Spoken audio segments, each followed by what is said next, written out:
देवरिया जिले में एक छोटे से गांव में एक बड़ा और भूतिया मकान था।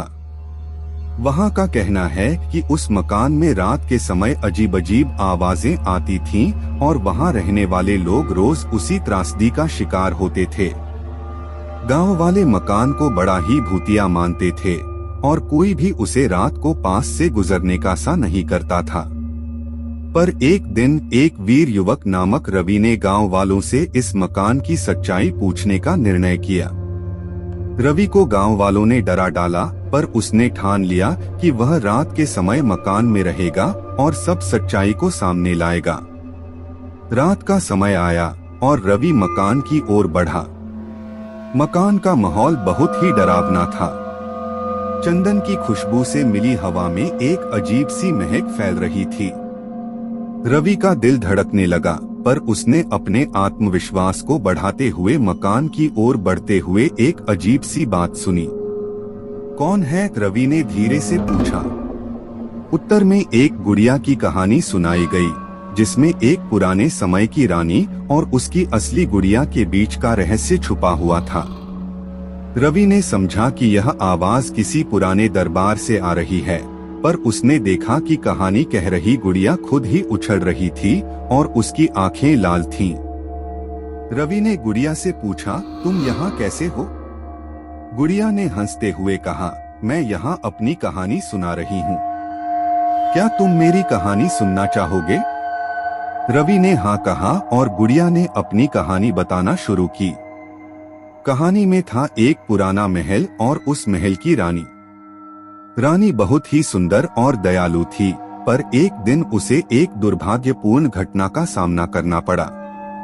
महल के किसी कोने में एक औरत ने रानी को जादू से बनाई गुड़िया को जीवित कर दिया था।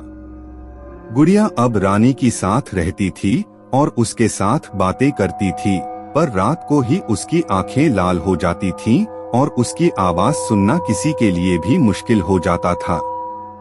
रानी को बहुत ही दुखी किसी ने बताया कि उसकी गुड़िया को जीवित करने वाली औरत ने उसे एक शर्त पर बचाया था। उसकी गुड़िया की आंखें लाल हो जाएंगी और उसकी आवाज को कोई सुन नहीं सकेगा। रानी ने उसे पूछा कि उस औरत ने कौन कौन सी शर्तें रखी हैं, पर गुड़िया ने बताया कि वह यह सब नहीं बता सकती और सिर्फ रानी ही उसकी मदद कर सकती है। रानी ने तय किया कि वह अपनी गुड़िया को बचाएगी, पर उसे वह औरत के पास जाना होगा। रानी ने गुड़िया को बताया और दूसरे दिन महल के उस कोने में पहुंच गई। वहां उसने वही औरत देखी जिसने गुड़िया को जीवित किया था। उसने औरत से उसकी मदद करने की बात की, पर औरत ने कहा कि उसे एक खास यात्रा पर जाना होगा और उसके बिना कोई और मदद नहीं कर सकता।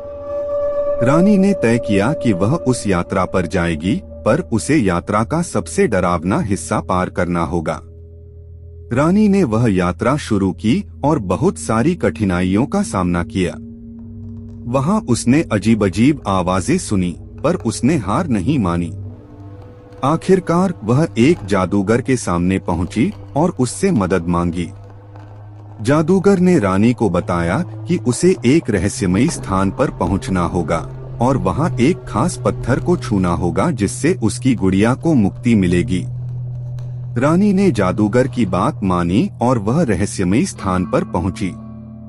वहां उसने वह खास पत्थर देखा और उसे छूने का प्रयास किया, पर उस पत्थर की छूने से ही एक अजीब सी आवाज सुनाई दी।